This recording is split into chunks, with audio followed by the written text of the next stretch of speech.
Yeah, you know what time it is. It's time for that Dallas Cowboys, I guess, Memorial Day update. I actually haven't been out here in the outdoor studio too much with all the rain we've had. Lordy, it has been like a freaking monsoon out here, and I've been a little bit busy running around like a crazy man, but I got to get back to work here.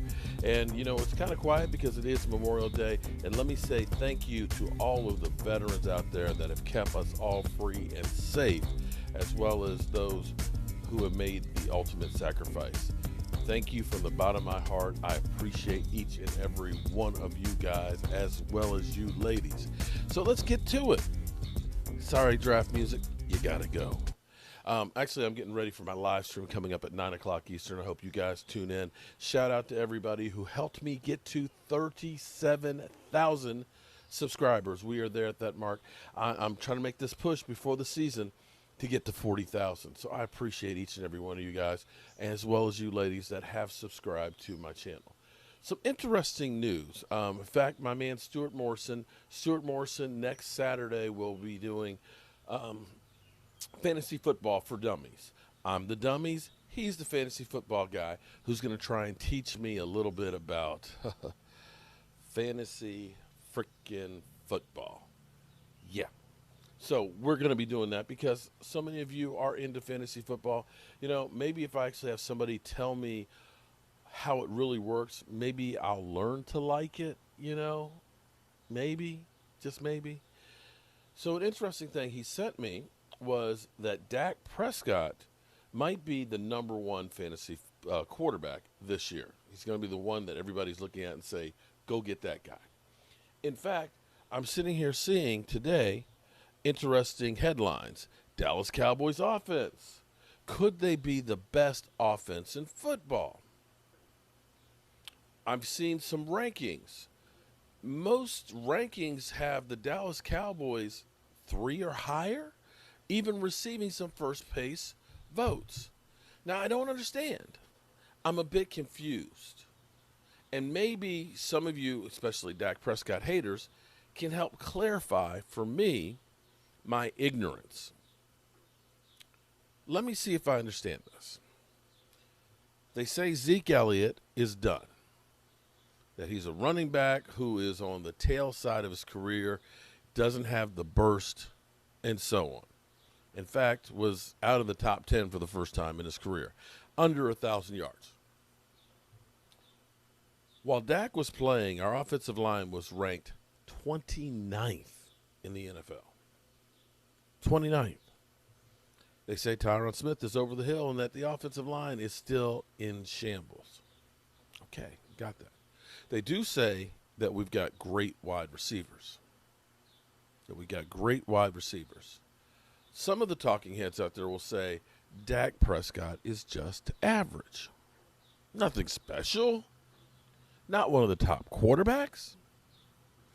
So I'm trying to understand, how is it that everybody has the Cowboys at least a top 5, most a top 3, and some have us going in as the number 1 offense? How does that happen if you have a terrible offensive line, a running back that's past his prime and on the tail end side of it, and a garbage-ass quarterbacks? The only thing that they actually say with consistency is we have great wide receivers, which is actually amazing to me because I want you to think about this. In 2018, when they looked at the Dallas Cowboys offensive weapons,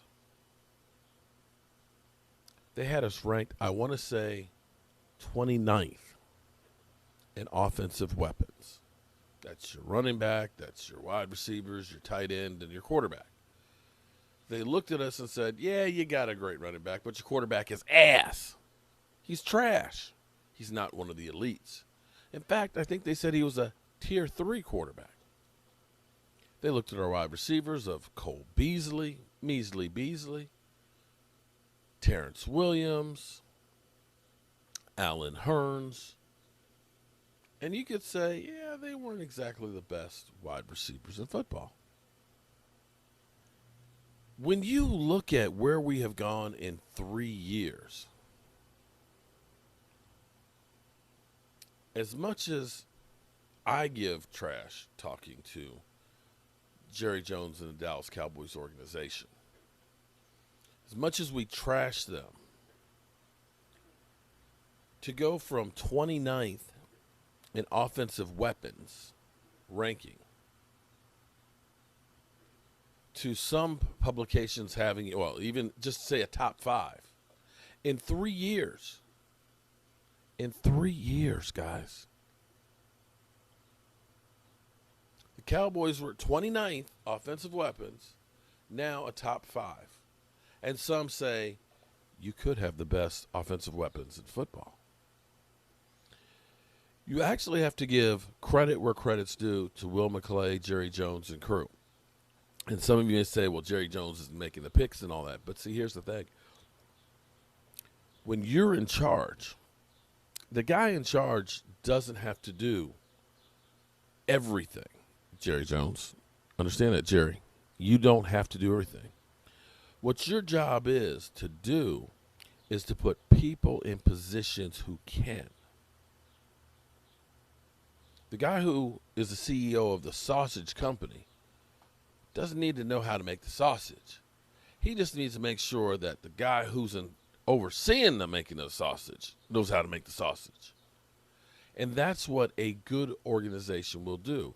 They learn how to delegate things that need to be done, tasks, jobs, and so forth. And that's one thing you have to look at. As much as we look and we say, oh, man, Taco Charlton was a bad pick. Oh, my God, Tristan Hill, are you sure he's going to be? You know what?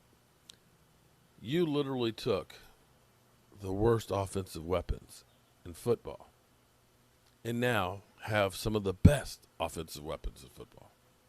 That's a pretty amazing shift when you think about it. Now, what does that mean as far as the season goes forward? Well, unfortunately, offensive weapons aren't the be-all, end-all. You need some great weapons, but you also need some really good offensive line play to go with it. Having a quarterback who can throw 70 yards doesn't mean anything if he's on his back in a second and a half.